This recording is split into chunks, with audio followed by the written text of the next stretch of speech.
Well, hello there. You must not be landing any interviews.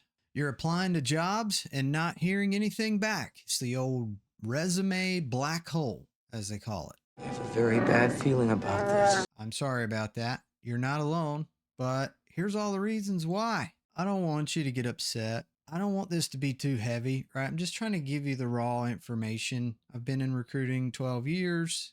From an agency standpoint, I see all the shenanigans that happen at companies. I see all the things that recruiters do. So just trying to help you understand what's going on. Let's build a Google slide deck to explain this. I like my slide decks to be Star Wars themed, so we're going to use Yoda. Okay, is this good? We got Star Wars font and everything. It's like a Star Wars movie.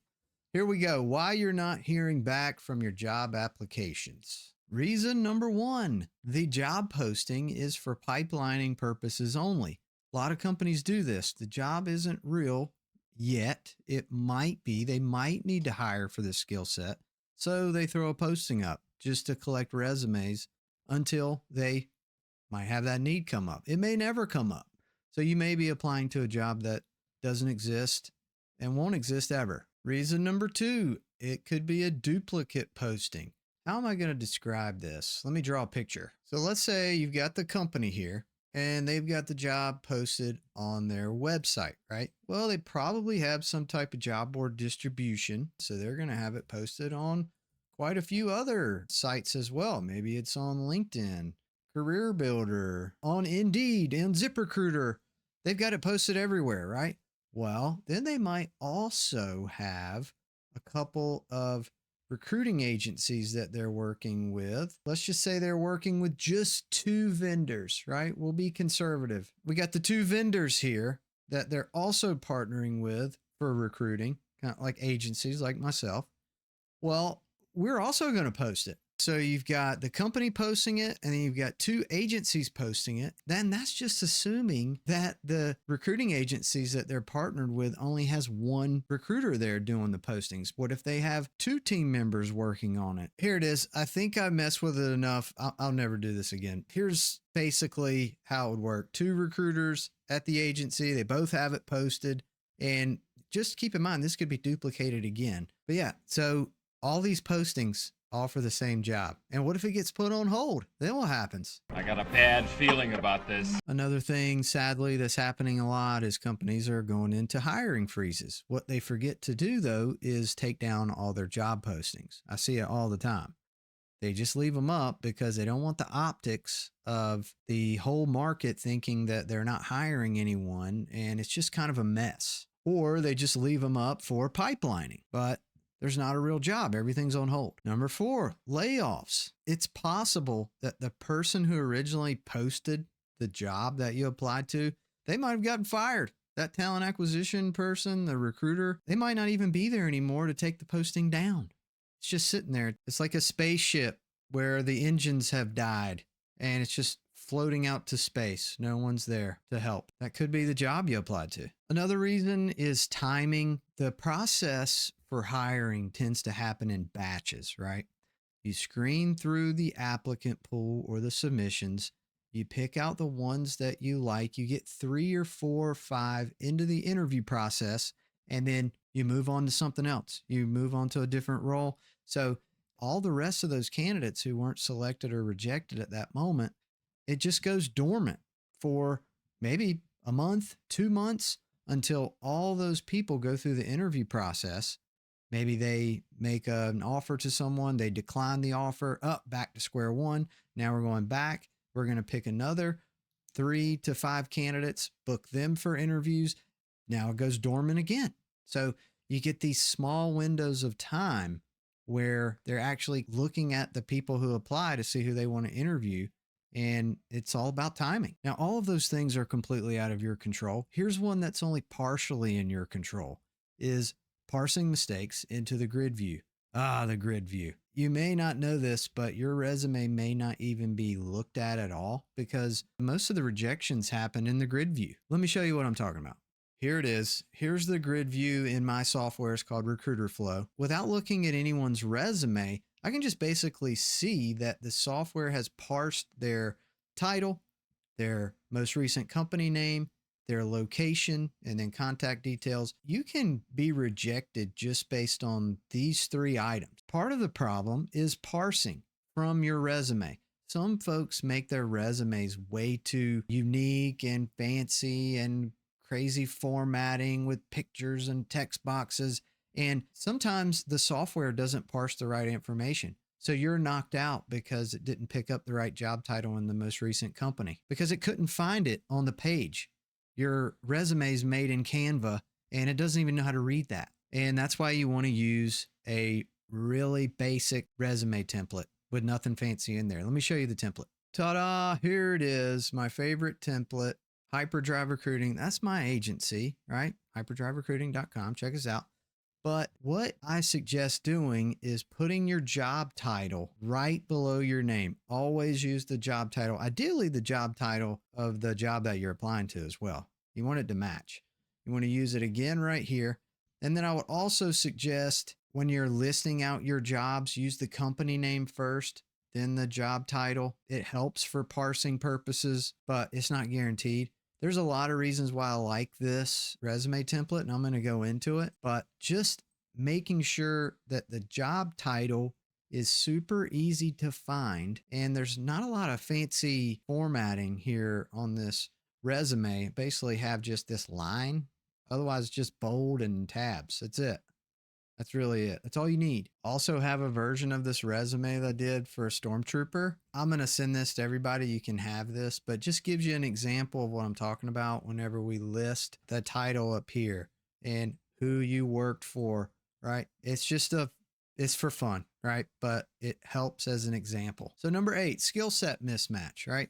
This is no shocker, right? If you're not doing the job that the type of role that you applied to, it's easy to get rejected for that, right? That's kind of obvious, but you can do all that right in the grid view. Here's the example. The role that I have is a cybersecurity account executive, cybersecurity sales job. So if you're not in sales, I can tell that from your job title, right?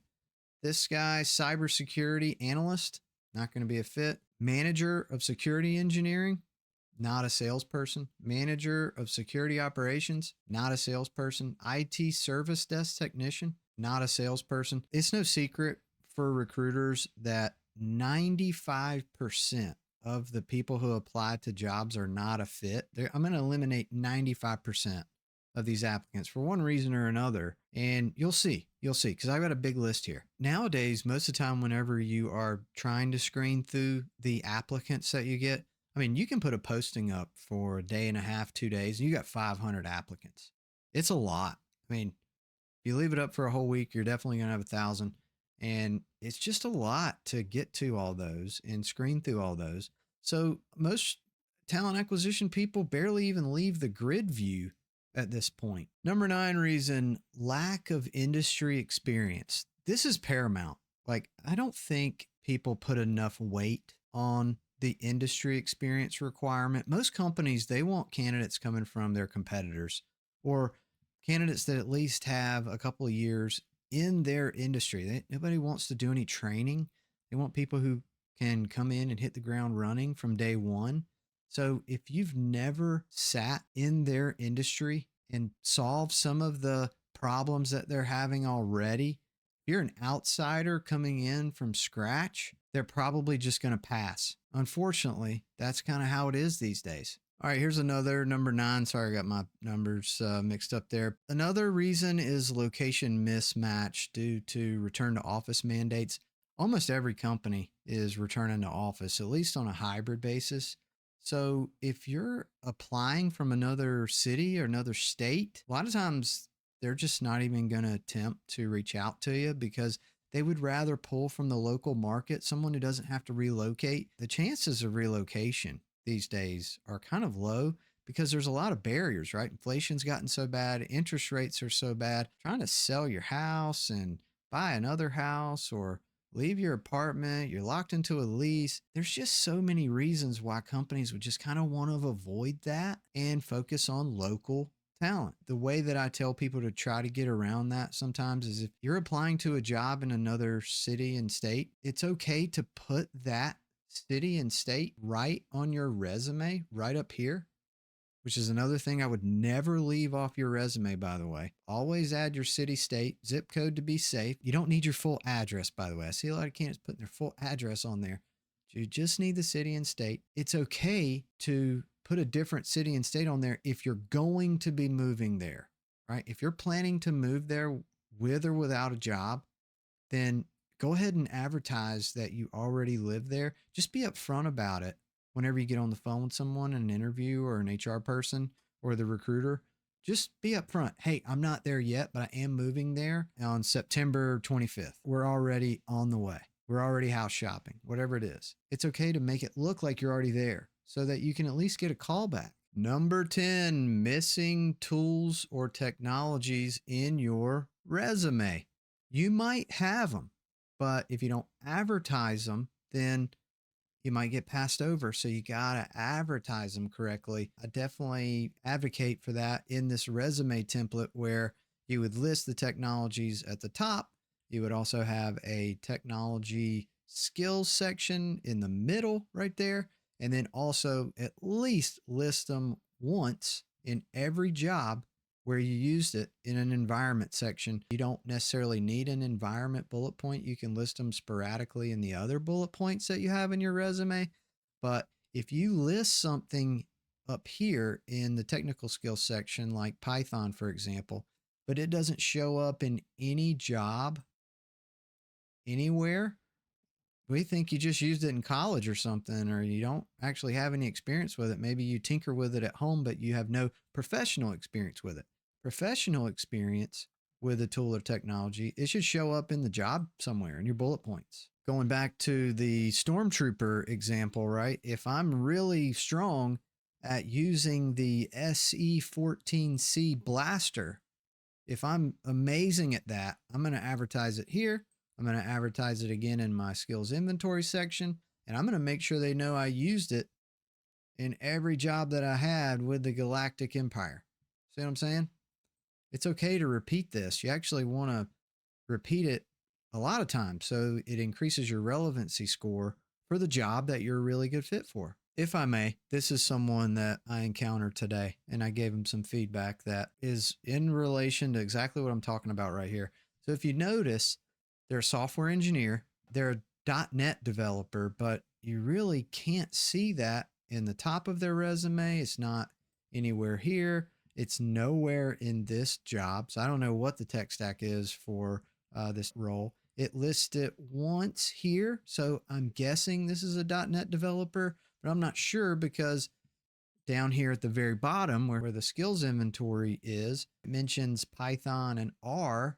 So there's a lot of good technologies here. She also mentions Python here. So it might be a Python developer instead of a .NET developer that I'm actually looking for the job that she applied to.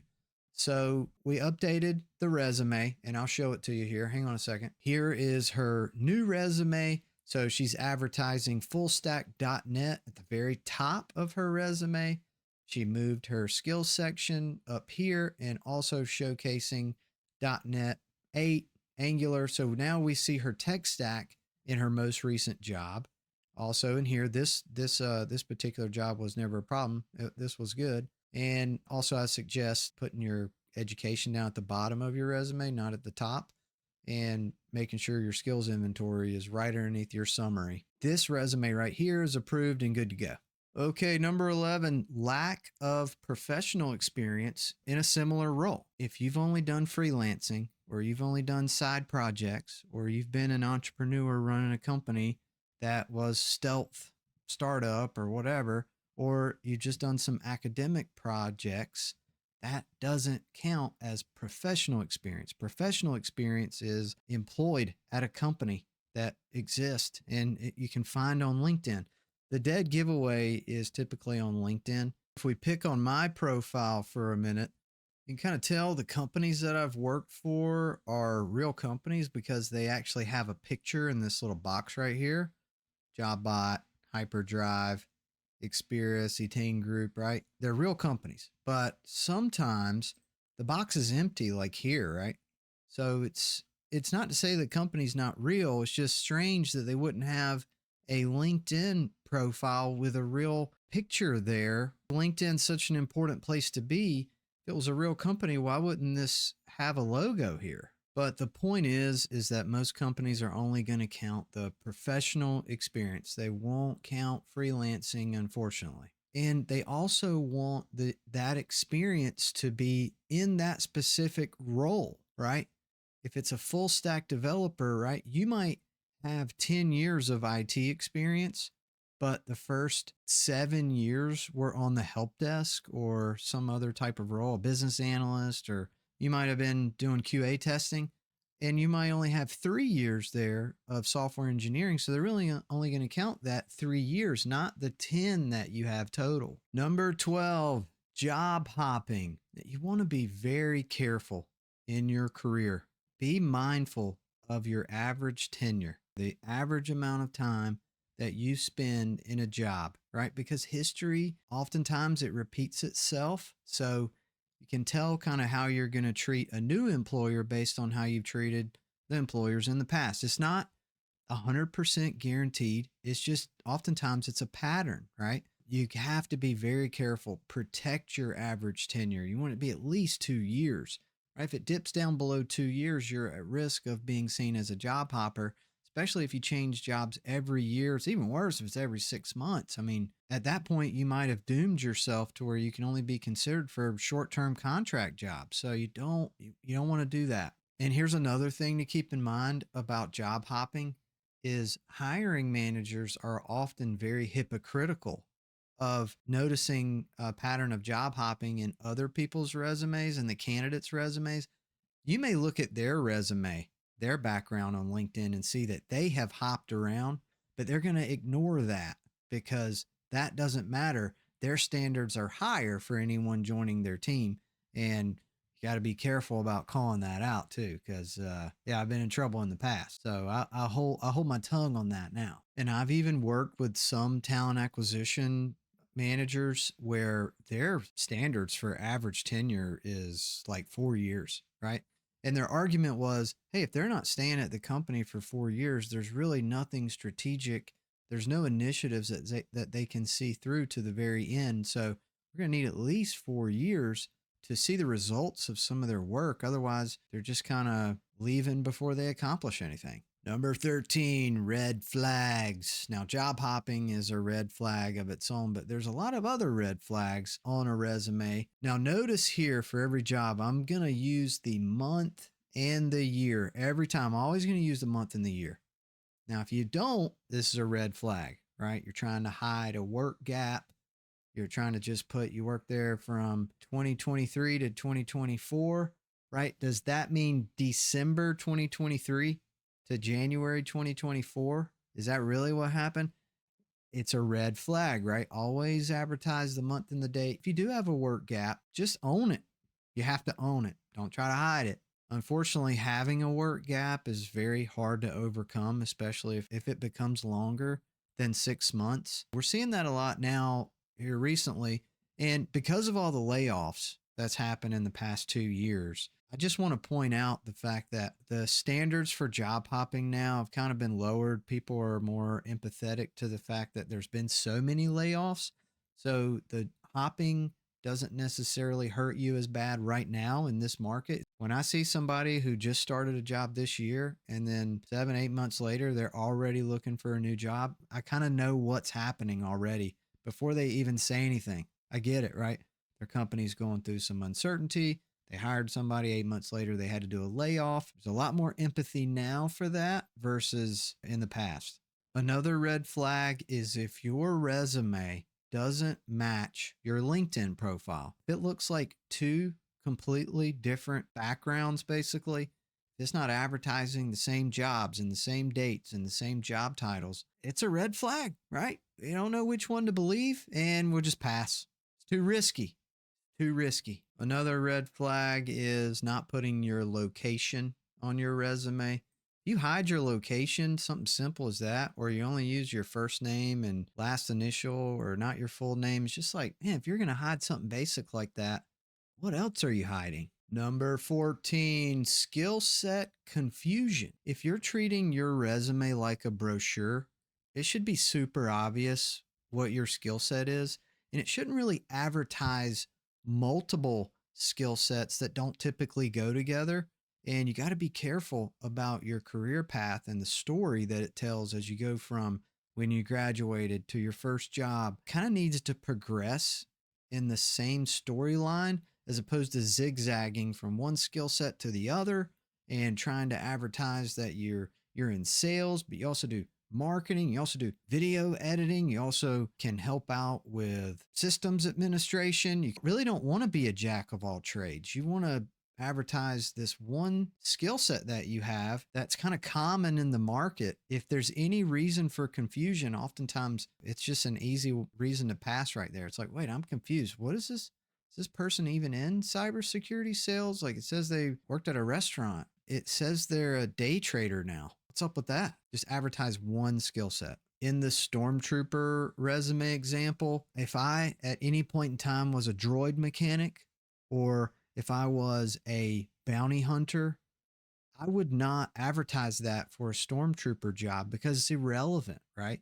I would only want to advertise the Stormtrooper experience that I have and focus on that because it's a brochure, right? I'm not going to advertise that I work on droids on the side. Number 15, being overqualified. So this comes into play a lot whenever you're dealing with folks who have been a manager and they're trying to apply to an individual contributor job. It makes everyone nervous, right? Because are you going to take a demotion, right? Are you going to take a step back in your career? You've already made it to manager level or director level or VP. Now you're applying to this individual contributor role. I'm kind of nervous, right? You're probably going to have to take a little pay cut. It's going to hurt your ego a little bit. Maybe you're only going to be in the role for a short while because this is like just a stopgap from being unemployed, right? You're going to take it right now, but as soon as another director or VP role open up, you're going to jump on that, right? Because you really didn't want this individual contributor role. Now, regardless of what you tell the recruiter or the hiring manager, it's always in the back of our minds, right? How long are they going to stay in this role? And sometimes the fear of them just telling you what you want to hear is often enough to just pass because it's too risky. It's just way too risky. And I'll pick on my own resume here because I recently have started my own agency, but before that, I tinkered around with the idea of just getting another job. And the problem I was having is that my title at JobBot was recruiting manager. And then before that, executive manager, right? And then before that, director of search. Now, at E10 Group, I had a fancy title as director of search. I was an individual contributor, no direct reports, just had like this fancy title. Now, at JobBot, I did have direct reports. I had up to 5 people on my team, but I still wanted to advertise that I was a full desk technical recruiter. So I kind of put that in parentheses that, hey, regardless of what this title says, like I was still a technical recruiter. I wasn't just a manager. It's kind of hard to do that sometimes. I'm picking on myself here. To be honest, I didn't get any callbacks for senior technical recruiter jobs, probably because they thought I was a manager. Number 16, social media. You got to be careful about what you're putting on Facebook and Twitter or X and Instagram because a lot of employers check that stuff now. LinkedIn is a big part of the whole social strategy when you're looking for a job, right? It's the number 2 place that people go. You're going to see a resume,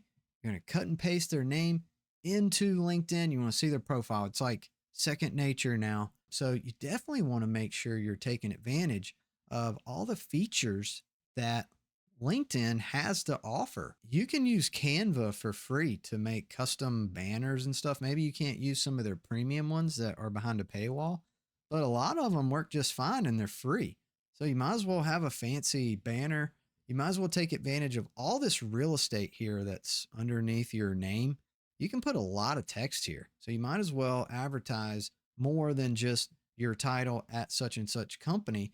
Like, what other value do you add? What's your tech stack? Or what type of projects do you like to work on? Or what industry do you specialize in? I mean, there's a lot of real estate here. You want to use it. Also, your About Me section, you kind of want it to read like a brochure. You can use the same content that you have in your resume and your summary section, and we can talk about this. I'll definitely make sure that everyone has access to this document. You can message me on LinkedIn or email me. This is a free tool that I'll give you. But there's a lot of real estate here that you can take advantage of, where you can go into detail about yourself and your story and, make it a fun read. Take advantage of this space. Now, posting on LinkedIn is certainly not required. I'd say it's a good idea to post like once a week. It's often a good idea to write comments on other people's posts and whatnot, especially if you're trying to get leads from LinkedIn and looking for a job, right? It's not a bad idea to put some content out there. I may be putting out more content than the average Joe with videos and stuff like that, but putting out content's only going to help you. Just be careful what you're posting out there for the whole world to see. Don't put anything out there that's going to turn people away, or don't put anything out there that's super unprofessional or makes you unapproachable or negative, right? You want it to be all positive. There's a rule of thumb whenever you're posting anything, is if you start the post that you're writing by first saying dear son or dear daughter, write the post as if you're writing it to your kids. And that way it's definitely going to have to be positive, and you're going to write more from the heart using that perspective than if you were just trying to do some clickbaity article, right? I've tried that before, and you may get a lot of engagement from it, but I kind of regret it. So don't do that. All right, here's a heavy one here. Number 17, DEI. All right, this is happening behind the scenes, and you're never going to find out about it. DEI, in my opinion, is code for no white males. Anybody else is fine, just no white males. So I don't agree with it, but it is what it is. Companies have DEI goals. They may only consider females for jobs. They may only consider black females for jobs. You never know what's going on behind the scenes, but you could be rejected for jobs just because your name is Blake Williams or Matt Williams or Mike Williams, or it sounds too white. It sucks, but it's happening. I know it's happening. I wish it wasn't, but it is happening. So that's something else you got to contend with that's completely out of your control. Number 18, also very sensitive topic, ageism. I just turned 40 this year. I'm now part of the club that can be a victim of ageism. I might be too old for jobs now, right?